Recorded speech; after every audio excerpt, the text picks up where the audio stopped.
말씀삼 공동체 성락성결교회 지영은 목사입니다. 기독교 신앙에서 하나님의 말씀 66권 성경, 이것이 심장이죠.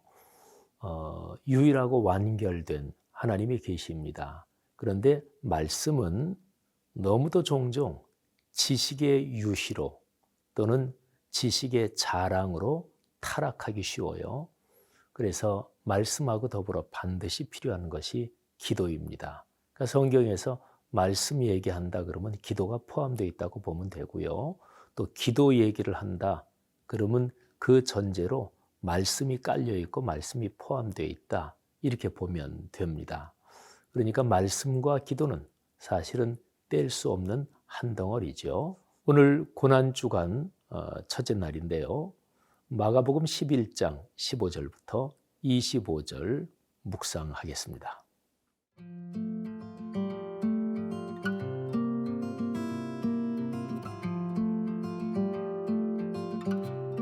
마가복음 11장 15절에서 25절 말씀입니다. 그들이 예루살렘에 들어가니라. 예수께서 성전에 들어가사 성전 안에서 매매하는 자들을 내쫓으시며 돈 바꾸는 자들의 상과 비둘기 파는 자들의 의자를 둘러 엎으시며 아무나 물건을 가지고 성전 안으로 지나다님을 허락하지 아니하시고 이에 가르쳐 이르시되 기록된 바 내 집은 만민이 기도하는 집이라 칭함을 받으리라고 하지 아니하였느냐. 너희는 강도의 소굴을 만들었도다 하시매 대제사장들과 서기관들이 듣고 예수를 어떻게 죽일까 하고 꾀하니 이는 무리가 다 그의 교훈을 놀랍게 여김으로 그를 두려워함일러라. 그리고 날이 저물매 그들이 성 밖으로 나가더라. 그들이 아침에 지나갈 때에 무화과 나무가 뿌리째 마른 것을 보고 베드로가 생각이 나서 여짜오되 랍비여 보소서 저주하신 무화과 나무가 말랐나이다. 예수께서 그들에게 대답하여 이르시되 하나님을 믿으라. 내가 진실로 너희에게 이르노니 누구든지 이 산더러 들리어 바다에 던져지라 하며 그 말하는 것이 이루어질 줄 믿고 마음에 의심하지 아니하면 그대로 되리라. 그러므로 내가 너희에게 말하노니 무엇이든지 기도하고 구하는 것은 받은 줄로 믿으라. 그리하면 너희에게 그대로 되리라. 서서 기도할 때에 아무에게나 혐의가 있거든 용서하라. 그리하여야 하늘에 계신 너희 아버지께서도 너희 허물을 사하여 주시리라 하시니라. 고난주간 첫째 날인데요. 예수님께서 예루살렘에 들어가셔서 하시는 사역이 기록이 되어 있습니다. 오늘 묵상하는 말씀 첫 번째 절에 보면 이렇게 기록되어 있습니다. 그들이 예루살렘에 들어가니라. 예수께서 성전에 들어가사. 여러분이 9절 이 흐름을 잠깐만 한번 생각해 보지요. 예루살렘은 성이잖아요. 그 성 안에 성전이 있어요. 근데 예수님의 관심의 초점은 성 전체가 아니에요. 성전입니다. 그래서 오늘 여기 제가 조금 전에 읽어드린 말씀에서 예루살렘에 들어갔다. 그런데 성전에 들어가신다. 그러니까 예루살렘에 들어가셔서 곧장 성전 구역으로 가시는 것입니다. 예루살렘 성 전체는 이제 비유해 보건대 우리 그리스도인과 교회가 사는 이 사회 전체, 오늘의 세계 전체를 말합니다. 그리고 성전은 바로 교회 공동체와 그리스도인을 말합니다. 예수님께서 이 세상 전체에 대해서 전혀 관심이 없으셨을까요? 아닙니다. 당연히 관심이 있으시죠. 요한복음 3장 16절, 저 유명한 구절에 보세요. 하나님이 세상을 이처럼 사랑하사. 삼위일체 하나님께서는 당신이 창조하신 이 세계 전체, 세상 전체, 사람을 중심으로 모든 피조물까지 포함해서 당신이 창조하신 피조세계 전체를 사랑하시고 구원하시기를 원하셨습니다. 그것 때문에 예수 그리스도가 오신 것이지요. 그러니까 예수님은 세상 전체, 사회 전체를 의미하는 예루살렘 성 전체에 당연히 관심이 있으시죠. 근데 그것을 구원하기 위해서 그 안에 있는 성전, 이제 거기에서부터 이게 구원이 시작되는 거예요. 성전이 올바로 서야 합니다. 오늘날도 마찬가지입니다. 그리스도인이 바로 서야 합니다. 교회 공동체가 바로 서야 합니다. 바로 이런 맥락에서 예수님께서 성전에 관련해서 무시무시한 책망을 하신 것이 이해가 될 수 있습니다. 예수님께서 성전에 들어가시자마자 성전 구역이죠. 무지무지하게 과격한 행동을 하십니다. 오늘 말씀해 보니까 매매하는 자들을 내쫓으시고 돈 바꾸는 자들의 상, 비둘기 파는 자들의 의자를 막 둘러 엎으시고 그냥 평이한 말로 말하면 야, 저 사람 난동을 부리네. 아마 이 정도 장면이었겠죠. 근데 왜 그러셨을까요? 오늘 여기 말씀에 그 이유가 나옵니다. 17절 말씀에 예수께서 이렇게 말씀하세요. 내 집은 만민이 기도하는 집이라 칭함을 받으리라고 하지 아니하였느냐? 너희는 강도의 소굴을 만들었다. 만민이 기도하는 집, 그리고 강도의 소굴. 여러분, 얼마나 아주 극단적인 대조입니까? 교회 공동체가 강도의 소굴이 될 수 있을까요? 예수님 시대에 그랬네요. 2000년 기독교 역사에서 교회 공동체가 강도의 소굴이 됐던 적이 있었을까요? 있었어요. 그건 역사적으로 그런 경우가 많이 있습니다. 신앙인이 타락하면 비신앙인보다 더 추해집니다.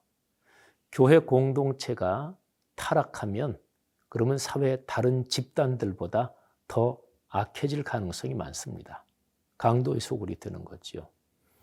교회와 그리스도인이 제 본분을 다하기 위해서, 타락하지 않기 위해서 뭐가 필요할까요? 기도가 필요한 거예요. 말씀이 필요한 것입니다. 예수님께서 바로 그 사실 때문에 이토록 분노하시고 이토록 강력하게 책망을 하신 것이지요. 오늘날 우리 그리스도인들 또 한국 교회가 이 말씀을 깊이 성찰하면서 자기 자신을 다시 한번 돌아봐야 합니다. 주님, 교회가 또 그리스도인들이 강도의 속을 이런 책망을 듣지 않게 하옵소서. 우리 자신을 살펴 말씀과 기도로 다시 한번 거듭나게 하옵소서. 이런 기도가 우리 안에 간절하기를 바랍니다.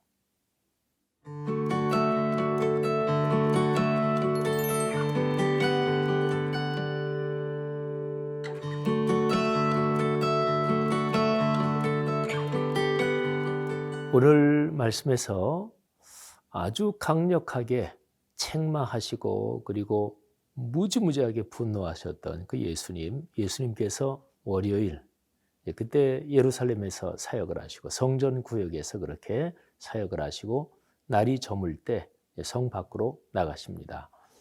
예수님이 베다니에서 묵으셨을 텐데 그리고 나가셨다가 이제 그 다음 날 아침이 돼서 다시 이제 예루살렘 성으로 들어가시는 거예요.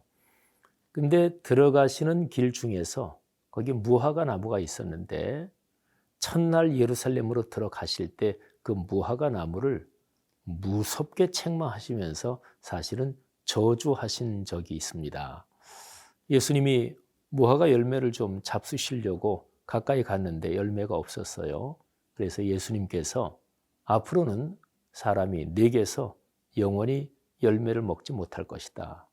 그러니까 무화과 나무는 과실수니까 과실수의 존재의 의미는 과실을 맺는 거잖아요. 근데 과실을 맺지 못한다.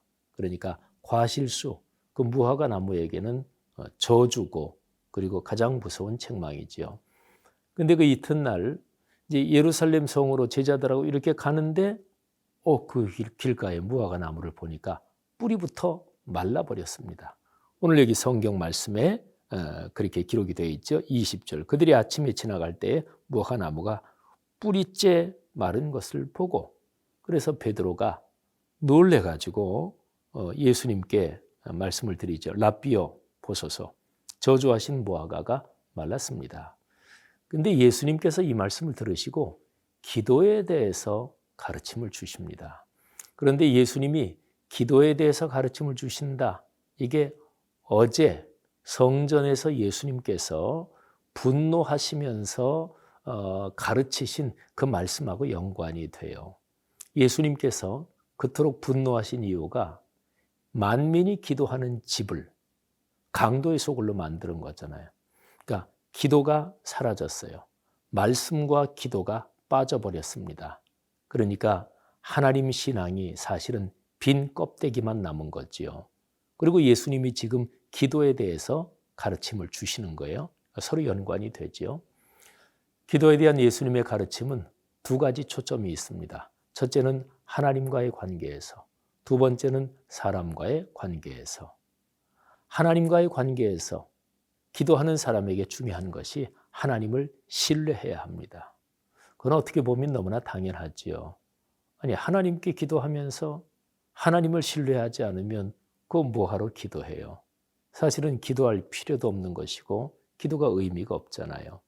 근데 당연한 것이지만 사실은 이 점을 계속해서 훈련해야 되고 또 이 점에 대해서 하나님께 간절히 사모하는 마음을 가져야 돼요. 하나님이 내 기도 들어주신다. 하나님은 좋은 분이시다. 기도의 대상인 하나님을 신뢰해야 돼요. 그 다음에 두 번째, 우리가 살아가는 삶의 환경에서 다른 사람과의 대인 관계에서 다른 사람을 용서하고 관용하고 포용해야 합니다. 그래야 하나님께서 그 기도하는 사람의 죄를 용서해 주시고 기도하는 사람을 받으신다는 거예요. 이런 중요한 일이죠. 기도는 하나님과의 관계만이 아닙니다. 사람이 살아가는 사람과의 관계, 어떻게 사느냐, 이것까지 기도에 포함되는 거예요. 그러니까 진실한 기도는 그저 종교적으로 신께 향하는 이게 아니고요. 진실한 기도는 일상과 인격 그리고 사회적인 관계가 포함이 되는 거죠. 오늘날의 한국 교회와 그리스도인이 이런 진실한 기도, 기도에 대한 이런 말씀의 가르침 가슴 깊이 품고 우리가 기도하며 가정, 사회생활의 모든 영역에서 그리스도인답게 살 수 있는 큰 복이 있기를 바랍니다. 오늘 하루 그렇게 사시기를 바랍니다.